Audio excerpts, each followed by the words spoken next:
Welcome, everyone, to the 6th episode and the season finale of Season 1 of Kicking It Classic with JCD.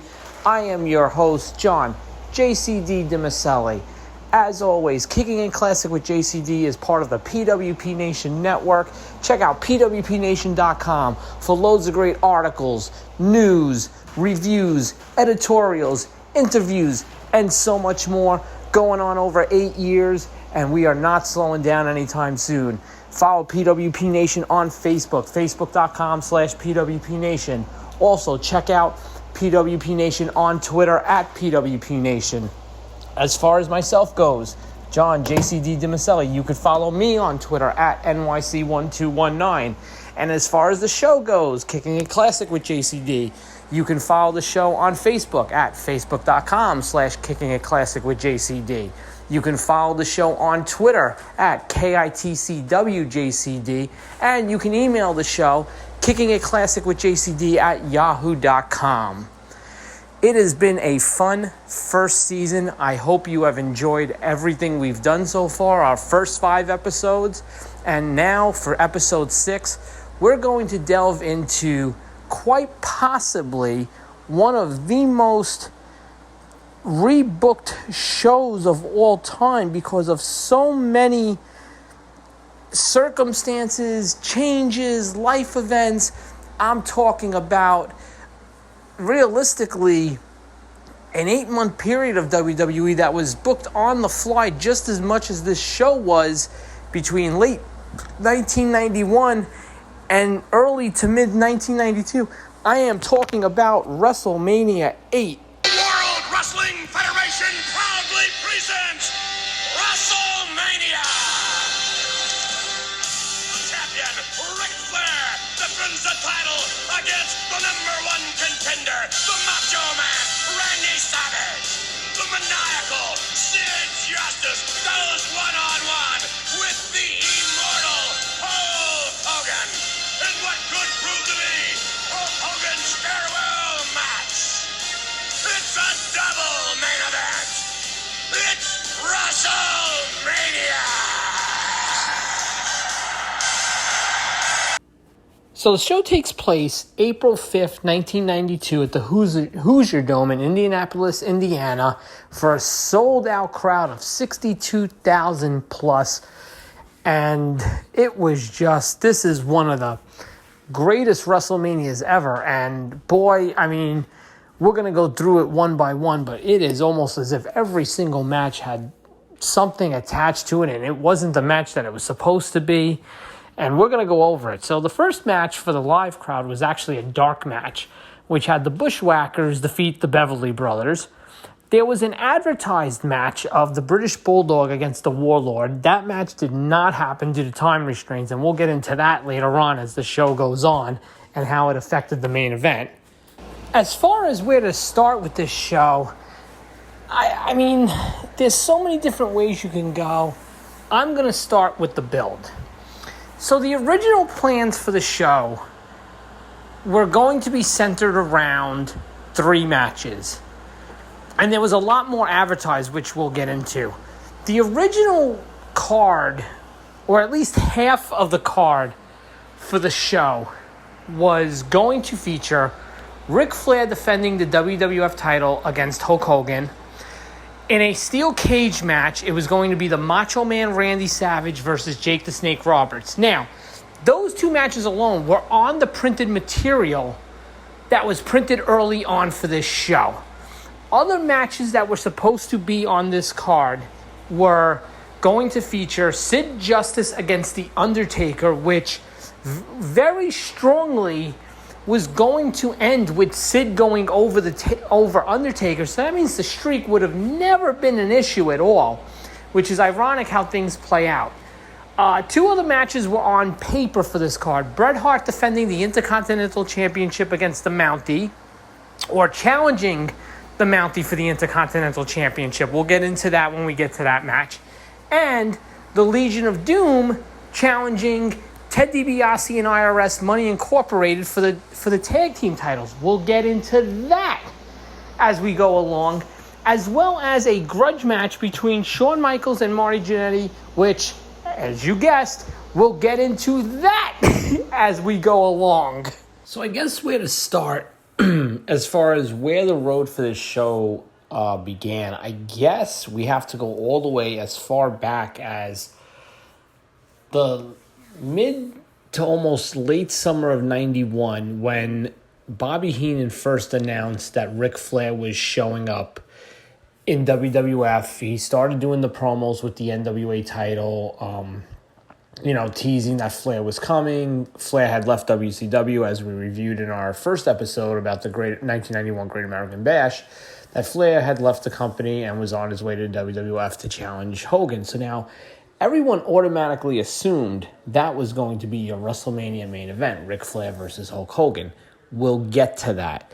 The other big angle that I guess you could say came out of SummerSlam 1991 was the Jake the Snake Roberts Macho Man angle. Now, Macho Man had lost a loser must retire match to the Ultimate Warrior at WrestleMania 7 and was doing commentary. However, they did this angle where Macho Man would finally acknowledge his feelings for Elizabeth and they would get married at SummerSlam, which they did. The show ends with Savage and Elizabeth married and happy and celebrating in the ring.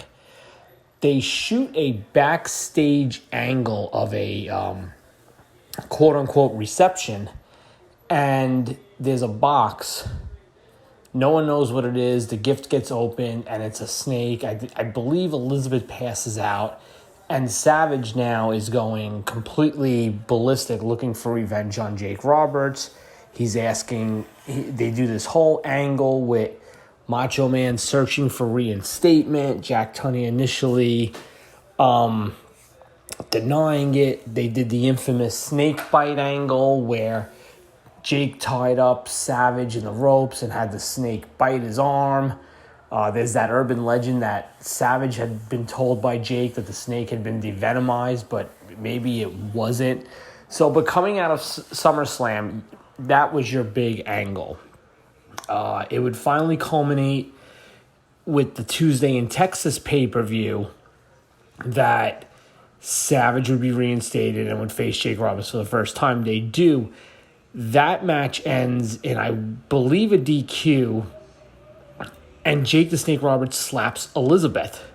So you would think, with the Royal Rumble being what the Royal Rumble was, that Savage and Jake were headed into WrestleMania. And for all intents and purposes, they were. As part of the original advertising for WrestleMania, and I feel like we're going to go over this a lot, Savage and Jake were actually advertised to be in a steel cage match at WrestleMania. We'll get to that as we move on. So now we move from SummerSlam to the Survivor Series, where it's announced that The Undertaker, on his 1-year anniversary, will challenge Hulk Hogan for the WWF title. Now, you got to remember, just like I've said before about 1991, 1992, even 1995, there wasn't a lot of internet. There wasn't a lot of places to get news. You had your hotlines. You had your send-home newsletters.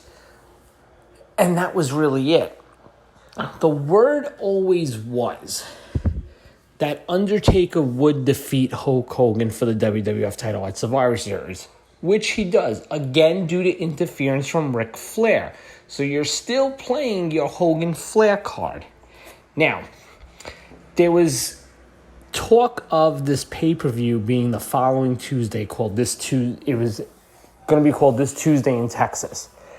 The whole original idea was Undertaker would beat Hogan, and the plan was Sid Justice would win his Survivor Series match with, I believe it was the Big Boss Man and the Legion of Doom against, I want to say, Money Inc., somebody else, and Jake. Sid was kind of taking up for Jake Roberts. And the idea was Undertaker would defeat Hogan, Sid would win his match, and then Sid would face Undertaker at Tuesday in Texas. The problem with that is Sid gets injured. So now he's out of Survivor Series. Now they don't know what to do with Tuesday in Texas. Undertaker is beating Hogan at Survivor Series. From what I remember as a 13, 14-year-old, 15-year-old kid was, Undertaker losing to Hogan at Survivor Series was never on the table. It was what was going to happen at Tuesday in Texas. There were a lot of rumors. Maybe Undertaker would face Roddy Piper. Maybe Savage would be reinstated. They ultimately go with Hogan. They do the Survivor Series, which again was on Thanksgiving Eve. So coming out of that, you were heading into the TV over the weekend. You were going to have like 3 days for this match. So the decision is made to do the Hogan Undertaker rematch for the title. Hogan hits Undertaker with the ashes of the urn with Tunney at ringside. Tunney sees it as he's trying to call for the match to be stopped. The referee counts 3, and it appears that Hogan wins the title. That does not happen. Hogan is stripped of the title, and it is announced for the first time ever that at the Royal Rumble, the winner of the Royal Rumble will be the new WWF champion, which is an amazing concept if you really think about it. You know, everyone talks about that's why like everyone who complains about the 2016 Rumble forgets that they actually, you know, had did this once before with the title, and in this case, this is what they did. So the title is held vacant, and it's announced, like I just said, that the winner of the 1992 Royal Rumble would become the WWF champion. This was obviously going to be Ric Flair, as there were also some rumors on the table that if Sid Justice would have defeated The Undertaker at Tuesday in Texas, he would have faced Flair at the Rumble, and Flair would have beaten Sid due to help from The Undertaker. It would have been a reversal of Survivor Series 91, and Flair would win the title, Hogan would win the Rumble, and we're still getting to WrestleMania that way. Great. Flair wins the Rumble, and to this day, I've never seen any explanation for it.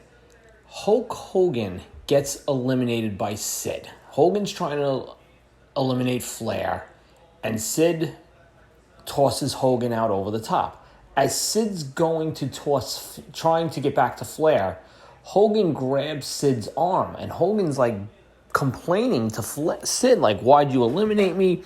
Blah, blah, blah. It was one of those things that made Hogan look really bad. It was the first time you could start to see the cracks in the Hulkamania armor.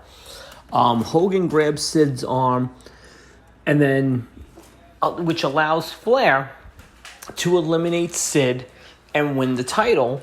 The original edit of the Royal Rumble, I remember watching this as a kid, has the crowd booing Hogan. There's even a point during the post-match argument between Hogan and Sid that Sid points out a fan holding a sign that says Hulk Who. It came off, it would have been one of those segments that would have been a million times better had it been done the reversed way. So you figure, Hogan's going to still beat Flair, and then his big post-WrestleMania feud, maybe heading into SummerSlam, will be against Sid. Okay, no problem. However, without winning the Rumble, Hogan did not have a clear path to the title. So WWF, which they used to do a great job of this, does this WrestleMania press conference to announce Ric Flair's original WrestleMania 8 opponent. I'm sure this man can answer some of the questions for you. I would like to introduce at this time the president. Questions later. Just give us a minute or two. The president of the World Wrestling Federation, the Honorable Jack Tunney. Mr. Tunney. Jack, hold off on the questions, please. Thank you very much, Gene. With so many worthy challengers anxiously awaiting a shot at Ric Flair's World Wrestling Federation title, choosing an opponent has been especially difficult. At this table, up here, are 5 of the challengers. Roddy Piper, The Undertaker. On my left, Sid Justice. Macho Man Randy Savage. Yeah, right. Like it. And Hulk Hogan. Very hard to choose one. However, after careful consideration, as well as examining the wishes of the public at large, I have reached a decision. Right. Ladies and gentlemen, esteemed members of the press, challenging Ric Flair for the World Wrestling Federation title at the Hoosier Dome at WrestleMania 8 will be Hulk Hogan. Now, one of the aspects of that press conference, which comes off really good, and obviously you can't see it in audio, is right before Jack Tunney, who was really getting some good TV time at the time, is Sid gets ready to stand up right before Tunney says Hogan. And then as Tunney says Hogan's name, Sid makes a face, he crumples up a paper with him. So there you go. The writing is on the wall.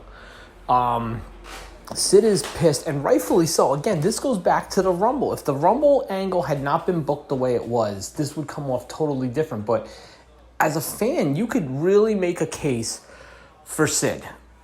Now, they do the thing where Sid apologizes for his actions, blah, blah, blah. And it's announced that Sid and Hulk Hogan will team up to face The Undertaker and Ric Flair on Saturday night's main event on February 18th, 1992.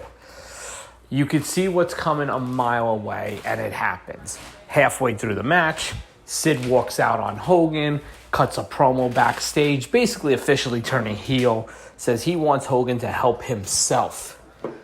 The following week, Sid shows up on The Barbershop, which was done by Brutus Beefcake, who on TV and at the time in real life is presented as Hulk Hogan's real friend, best friend.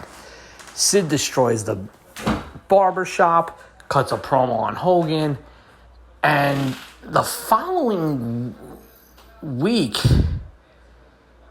it's all of a sudden announced that Hogan's going to face Sid at WrestleMania. Now, who does Ric Flair face? Randy Savage gets set into the slot because on that same main event show, Randy Savage faces and defeats Jake Roberts. And in the post-match, which didn't air on television, they actually aired it on Superstars the following week. Jake was about to, for all intents and purposes, wanted to hit Randy Savage with a chair coming through the apron. Elizabeth was actually leading Randy Savage to the back. So it would have been a case where Jake would have smashed Elizabeth with the chair. But The Undertaker saves Elizabeth from the chair shot because he steals the chair away from Jake. So that's coming out of the show. WrestleMania was just completely nuclear bombed. And we went from card A to card almost Z. Because, again, as we get into the entire card, I could probably tell you about 85% of the matches were changed from what they were supposed to be. The other backstory that needs to be addressed is Bret Hart was the Intercontinental Champion. However, Bret Hart's contract was coming due. And WWF did not know what was going to happen with Bret. There was actually a legit chance that Bret could have gone to WCW.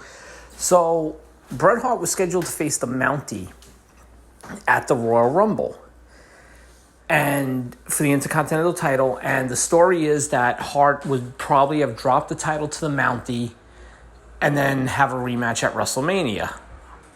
Well, that doesn't happen. On a Friday night in, I think it's Massachusetts. I think it's Worcester, Mass. For some reason, that town sticks out to me. The Mountie defeats Bret Hart. The story was Bret Hart had 104 fever, but still went out to defend the title. And Mountie beats him. And something happens where Rowdy Piper has to make the save for Bret on the house. It's a house show. There's no real footage of it. So that happens. And now Hart is out of the Rumble. And Piper is in to challenge the Mountie, as well as he's in the Royal Rumble match for a WWF champion. Hart actually re-signs his contract, so Hart is back in the Intercontinental title picture. We'll get to that. The other, I guess, two major angles that take place along the way is Shawn Michaels and Marty Jeannette as the Rockers. And boy, this is ironic talking about Marty Jeannette with everything that's come out the last week about him. Have their breakup officially on the barbershop. And it was scheduled to be Michaels versus Jeannette at WrestleMania. The grudge match made total sense. We'll get to that being changed later on. The other big change involved the Legion of Doom. Hawk had one of his infamous drug suspensions, so they took the title off the Legion of Doom again on a house show against this new tag team of Ted DiBiase and IRS called Money Incorporated. LOD was in a feud with the Natural Disasters. The Natural Disasters actually defeated the Legion of Doom at the Royal Rumble via countout, so you would think, again, the rematch would be set for WrestleMania. However, that would not happen. We'll get into what happened as we go along with the rest of this show. Oh, and just to circle back to Roddy Piper for a second, there was still some signs of the WrestleMania angle with Piper, Virgil, and Ted DiBiase. And there was actually talk that maybe Piper would finally face DiBiase at WrestleMania. But again, plans change, and that doesn't happen. We'll get into everything that Piper and DiBiase did once we begin the actual coverage of the show, which I believe we can finally move to right about now. So for all intents and purposes, I'm first going to do what the card was supposed to be. And with that said, the card originally for WrestleMania would have been the following. The British Bulldog in his traditional match against the Warlord. It seems like that was WWF's go-to match for both guys no matter what. You would have had Shawn Michaels against Marty Jannetty, The Undertaker against Sid Justice, Bret Hart versus the Mountie for the Intercontinental title, Roddy Piper versus Ted DiBiase. You still would have had an 8-man. And on the face side, you still would have had the Big Boss Man, Jim Duggan, Sergeant Slaughter, and Virgil. They would have faced IRS, the Nasty Boys, and Repo Man. You still would have had Tatanka against Rick Martel. You still would have had Owen Hart versus Skinner. Those two matches actually make the card as is. You would have had the Natural Disasters challenging the Legion of Doom for the tag titles. You would have had Randy Savage versus Jake Roberts in a steel cage, which is actually on the original advertising for the show. And, of course, your main event would have been Hulk Hogan versus Ric Flair for the WWF title. So, as I stated at the beginning of the show, you didn't get the Bulldog Warlord match. And like I said, there was a dark match with the Bushwhackers defeating the Beverly Brothers. Now, once all the changes took place and the card was set, at least we thought, the tagline of this potentially being Hulk Hogan's farewell match got added to the show. There's two trains of thought with that. It was never obviously Hulk Hogan's retirement match. There's two trains of thought. There are some people that say he was taking time off because Nick Hogan was being born, and there are some people that say Vince wanted him off television and away from the company because the steroid stuff was starting to develop as far as the trial and the charges and the accusations and all that. But nonetheless, because of that, we have this tagline now for the main event.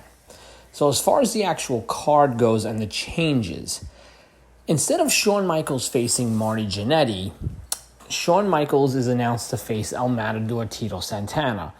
The reason for the change here is Jannetty had gotten in some trouble involving a police officer and was actually under house arrest, so obviously he could not make the show. Michaels needed a match. What a better guy than Santana to get him established and get him over and really get his run going. The next second match on the card, The Undertaker defeats Jake the Snake Roberts. Again, this was supposed to be The Undertaker still as a heel facing Sid Justice. And Justice, ironically enough, probably would have defeated The Undertaker, and there would be no streak because of that. But instead, Undertaker faces Jake. Undertaker's a face, and he beats Jake, and the streak is intact. The next match on the show is for the Intercontinental Championship, and this match is probably one of the better WrestleMania matches of all time. It's probably maybe top 20, and it's Roddy Piper defending the Intercontinental title against Bret Hart. Bret Hart would defeat Roddy Piper and regain the title, just like he was supposed to against the Mountie. Next up, we have the 8-person tag, which ends up being the Big Boss Man, Hacksaw Jim Duggan, Sergeant Slaughter, and Virgil, defeating the Mountie, the Nasty Boys, and the Repo Man.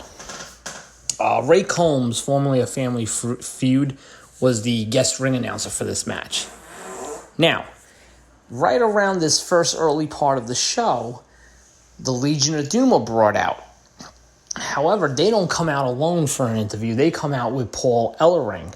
So even though Hawk's suspension was supposed to end shortly after WrestleMania, they did bring them to the show to do this promo and introduce Ellering as their manager. Everyone thought, okay, this is going to lead to a major reboot and push for the LOD, which doesn't exactly happen. Next up is your first big main event of the night, Randy Savage challenging Ric Flair for the WWF Championship. Randy Savage would defeat Ric Flair. This match also gets known for a few things. Number one, it is the first on-camera appearance of Shane McMahon, who comes down while Miss Elizabeth is trying to enter the ring. I mean, not enter the ring, but come down to ringside, and he's trying to stop her. The reason why Elizabeth was trying to show up was because they had ran this angle that Flair was claiming he had an affair with Elizabeth. He had doctored photos. The only thing that this match was lacking was Flair had promised the ultimate reveal of like a final picture of him and Elizabeth. And even in the pre-match promo, Mr. Perfect is holding what appears to be a picture. It never gets revealed. So it was like, what was this all about? Why did we do this? The other thing this match is known for is WWF had a no artificial bleeding policy. Obviously, if you got cut, you got cut. You couldn't control it. But they didn't want anything man done by yourself. And Flair blades during the match. And according to Bret Hart, in one of his books, he claims this is why Ric Flair does not wrestle at SummerSlam that year. But anyway, Savage would defeat Flair in another really good match and win the championship. Cuts an amazing promo backstage, and the feud is far from over. Tatanka, continuing his run, defeats Rick Martel. Now, don't confuse this with the Survivor Series 92 match, which centered around the eagle feathers. It doesn't. This was just WWF needing to put a guy in the ring with Tatanka, make him look good, and give Tatanka a signature win. The next matchup is the Natural Disasters challenging Money Incorporated for the tag team titles, and Money Inc. was managed by Jimmy Hart. Now, the story here was when Money Inc. had won the tag titles from the Legion of Doom, that was originally supposed to be a match for the Natural Disasters. However, Hart had pulled some strings, pulled some shady dealings in story, and got the Natural Disasters out of the match and replaced with Money Inc. This would lead, obviously, to the Natural Disasters turning face and becoming the challengers for the title. They would win the match by countout, not win the titles, although eventually, later in the spring, early summer, they would finally defeat Money Inc. for the titles. Owen Hart defeats Skinner. Again, this was just, hey, we want to get Owen Hart going, so let's do that. Now, here we go, the main event. Hulk Hogan against Sid Justice, who had Harvey Whippleman with him. Again, no internet, no news sites, hotlines and newsletters. There was actually some rumblings that the Ultimate Warrior could make a return to the company here. But nothing was set in stone, nothing was official. Hogan and Sid have their match. It's okay considering who's involved. Now, the story is the ending was supposed to involve Hulk Hogan hitting Sid with the leg drop, and Papa Shango would run in break up the pin, and lead to a disqualification and a whole post-match angle. Hogan hits the leg drop, covers Sid. Papa Shango is nowhere to be found. So Sid, to his credit, and I know people give Sid a lot of crap for this, for no selling, but Sid had to do something. Sid kicks out. I believe at 1. And then Harvey Whippleman jumps in and I think hits Hogan. That causes your DQ while Shango's struggling to make his way down to the ring. As Shango and Sid double team Hogan, Bobby Heenan, with one of the greatest lines, simply in telling a story, says, Beefcake can't help him. He ain't got a friend left. And it's at that moment that the Ultimate Warrior's music hits. Warrior beelines towards the ring, doing 180 miles an hour, saves Hogan, looking way smaller than he ever was. So it does play something to possibly the steroid rumors about Hogan. And there's also accusations against Warrior for years with steroids. But the show ends with Hulk Hogan and the Ultimate Warrior celebrating. And now we're wondering, was this Hulk Hogan's farewell match? As far as the aftermath of the show goes, Flair and Savage would continue feuding over the title. Enter Razor Ramon at some point. Ultimate Warrior. Sid would be gone from the company. I want to say maybe like a month later, he was gone. Creative differences, burnout, softball season, whatever you want to call it. Undertaker would continue just being Undertaker, just taking on, Vince would bring in monsters, Kamala, Giant Gonzalez, all guys like that. And, that's who Undertaker worked with. Roddy Piper would kind of chill out from the in-ring stuff for a long time. Hogan was gone. Warrior, again, would tie himself up with Savage, Flair, and the eventual debuting Razor Ramon. Jake was gone from the company, and Hart would just keep going on and having great Intercontinental title matches. Shawn Michaels would continue to be Shawn Michaels. LOD really didn't do anything. They would phase out. Money Inc. and the Natural Disasters would trade the tag titles back and forth, and that's really it as far as the fallout goes. Overall, this is looked at as one of, if not the best WrestleMania of all time. I'm not sure it is. It's definitely in probably my top 3 or 4, but it's not the best for me. I know people who sit there and swear that it is. Okay, you're allowed to think that. So, but it is definitely the most rebooked WrestleMania ever due to creative or just real life situations. So, that's what makes it, I think that's what gives it some of its draw, is the fact that you went from A to Z literally almost overnight. So, it's definitely intriguing from that aspect.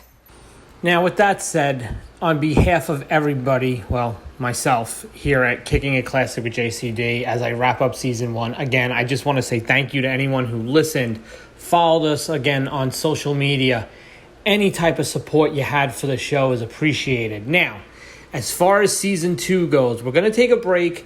Not going to be gone long, but we are returning for Season 2 the week of October 3rd, and we are kicking it off with a big one. It's probably the most topical thing we've done so far, considering I've tried to keep the show more of a retro-based show. But Episode 1 of Season 2 will feature Cody Rhodes and his WWE run. Where did it go wrong? Who's to blame? Are some of the stories true? There's a lot out there. Did he maybe make a mistake? Who knows? We're going to delve into all that. We're really talking about departure Cody Rhodes. We're not really going to talk about ROH, Impact, AEW, or anything like that. So we are going to keep it to more so probably from about 2005 when he first started with Deep South and OVW until 2016 when he departed the company. But until then, again, I am your host, John JCD DiMaselli, and I can't say it enough. Thank you for checking out Kicking It Classic with JCD. We hope you enjoyed the 6 episodes here in Season 1, and we hope you'll come back and join us for Season 2.